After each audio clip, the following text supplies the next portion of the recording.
I put the money there. I said, Mom, put on your sunglasses.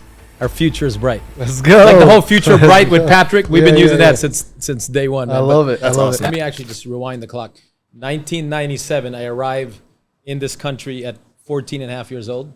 So I grew up in Philippines. In the Philippines, okay. Yeah, that was 1997, and my mom and dad were separated at the time, and kind of just starting from scratch. They both moved to the U.S., but at that point, my mom had the last $30,000 to $50,000, and that was sold from a business in the Philippines, and then basically after 6 months, that was gone. So we ended up in welfare, Section 8, food stamps, WIC program, you name it. Right? Wow. So, What state was that?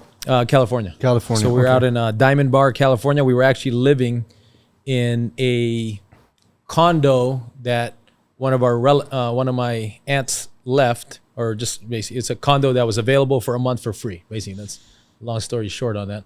So we stayed there temporarily until we were able to get our own, and then eventually moved into a townhouse where we had 3 renters just so we can afford the rent. And when I say we, my mom really and my dad. So because my dad lived there too, even though they were separated. Got it. So my dad was in the living room. My mom was in a master. Wow. The loft was rented to my cousin. And then the other bedroom, there was only 2 bedrooms in a loft. The other bedroom was rented to a coworker of somebody. So that's how we started. Very and then crazy. Do you have siblings? Yeah, I got 3 others, and They were all in the same house, then, right? yeah, we're With all of you? yeah, Okay. four of us. Same thing, 3 boys, 1 girl. I'm the oldest of 4. Nice. And then my brother, another brother, and then there's a girl in the middle. So my sister's in the middle. Amazing. Yeah. Okay. So that's we all grew up there. That was in between Diamond Bar and Walnut, and there was church next door that I literally went to almost every day, just praying for an answer, because to me I was lonely. Teenage boy that was moved after having maybe 100 different friends in the Philippines, and you come here on a brand new start. Everything was, just you felt alone every day. In school, you couldn't get along with everybody. I had to learn how to be a chameleon just to not be picked on, because I didn't belong to any side. I can pass for Latino, Puerto Rican, I can be anything, right? So. Is that like difficult? The fact that you feel like you don't belong to a specific, race or group? In the beginning, and then eventually when I learned how to adapt, because we moved a lot too. So I was in 6 different schools growing up. Okay, 6 Yeah. different schools. Wow.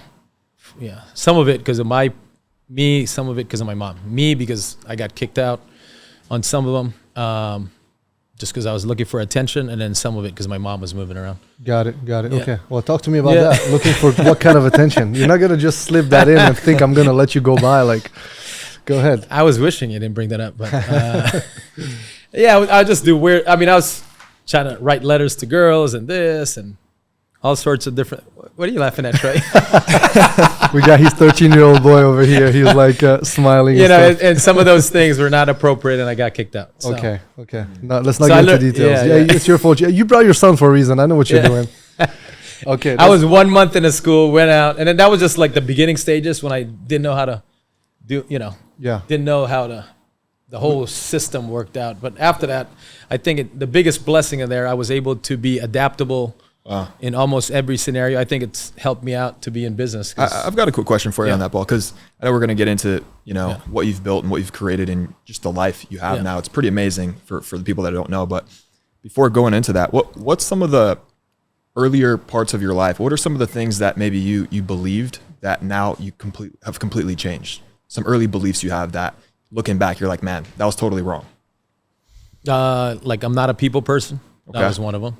Yeah, and then to find out, it's like my best work is with people, and I enjoy it. In fact, when I'm not changing lives or around people, it's not my juice is not flowing. I'm not in a fulfillment state. Okay.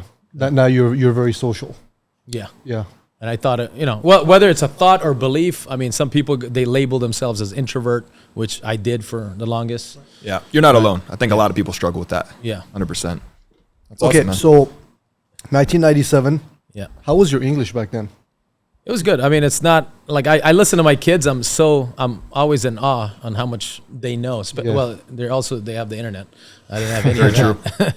But yeah, my vocabulary was I had to learn new vocabulary so I can extend my language and my thoughts. Okay. But there was a lot of it that didn't exist. Got it. Okay. Yeah, it was very simple English. It wasn't like, but I spoke English, obviously. Got it. Yeah. And from there, what's next? Yeah, so I go through high school. I ended up graduating in South Hills, which is in West Covina. It was a nice school out there. And then, but while I was in my last stage of high school, I was doing odd jobs. So I sent my resume to I didn't really have a resume, but I sent applications to like 12 different fast food restaurants. No one would hire me. Wow. I got Papa John's finally. And back then I bought my first car, a 1990 Toyota Corolla with no bumper for $800. Nice. So I bought my own bumper, painted it, and that was my first car. So I put a Papa John's magnet on top. Sick. And this is back in the day where you got to use a Thomas guide. You know what a Thomas guide is? Do you know? I'm not familiar. Yes. No, I'm thinking. I do, yeah, the map. This is where you map out, like, it's so easy nowadays. Let's say I have 3 different trips for delivery of pizza. Yeah. By the way, this is the worst job for me. And I didn't last there. This is just a fun story. Yeah. But I got to map out from the store to the next house, to the next house, to the next house. And you got to open up different pages in the Thomas guide.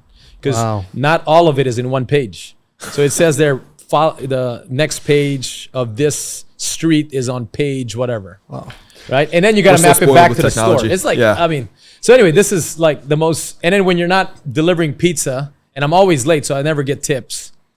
And I was giving away soda so I can get tips because I was always late. So I'd bring a handful of soda. These guys are eating cold pizza because of this. That's Yeah, but awesome. anyway, I almost ran over somebody in a motorcycle because I was rushing to the other. It's horrible. And I was folding boxes while you're not delivering, Yeah. and then you're sweeping the floor. I mean, that's your job. You're a janitor and a box folder. Yeah. When you're in pizza, any kind of pizza delivery, everybody knows that. Because I have a few friends that did that too. But anyway, I was doing that. That led to me looking for another job. I picked up a penny saver ad. I saw a telemarketing position for a mortgage company, and I was surprised because I called them. They wanted to interview me the next day, and they literally hired me the next day after that. Wow. And it was a job and this is the start of like I have a chance of to dream life. again, right? Yeah. So it was $10 an hour when I was making $4.75 plus 75 cents for delivery, right? How old were you? 17. 17 at the time. So I'm hired by this mortgage company at literally almost 18. I think I just turned 18. What is that? But I was still in high school. Early 2000? This is 2003 or 2? No, 2002. Did that seem like a lot to you back then? $10 an hour? Were you like, yeah? Oh yeah, plus $200 bonus. I was intrigued about the bonus. I never heard about a $200 bonus. And that's when the commission mind or the sales mind kind of came in. More abundance there. Yeah, so $200 is what I went there for, and basically the job, just so you guys know, it was from 5 to 9, so 4 hours a day, 5 days a week, or 6 days a week. I was on the phone. It was an automatic dialer. We put a headset like this, and we're smiling and dialing 250 calls a day, Sick. and That'll teach you so much. Yeah, Yeah. And then I sucked tremendously, but I kept doing it, and then there was this closer. That's what they named him in the office. That was this, he was like a ex-cholo, right? So he has this little swag of a cholo. Charisma. But he's there. He's a little gangster, Right. But he was the one that taught me everything. He would stop, mute the phone. He'd go, say this, and then unmute. Say The it. best way to learn. Oh, yeah. The best way to on learn. the spot. Oh, yeah. On the field. Under On the pressure. And battlefield. literally, that's when, and then I start to become effective. And then next thing you know, literally, and this is, at 19, I was able to buy a house, a year from that. Amazing. So I go from welfare Section 8 to buying my home, How much was the house that you first bought at 19? 235,000. How big was it? It was 1,600 square feet and 17,500 down. The reason I remember, I took out the money, I put it in our coffee table that came from a thrift shop, and I called my mom to the living room. This is a house, Section 8 home with no AC. I put the money there. I said, Mom, put on your sunglasses. Our future is bright. Let's go. The whole future bright with Patrick. We've been Yeah, using yeah, that since day one. I man. love But it. I love it. That's how it starts. So that's how we got. Well, I'm asking you about yeah. these numbers because right now the millennials, they're just pissed off right now. Why? Because, you can't buy a house for 200. I don't know how much. 235. You know what I mean? Yeah. And You could. You go to Arkansas. Yeah, exactly. What interest rate? That one, it was high back then. It was 7.5 7.5. Okay. or 7.75, something like that. Okay. Very cool. Very cool.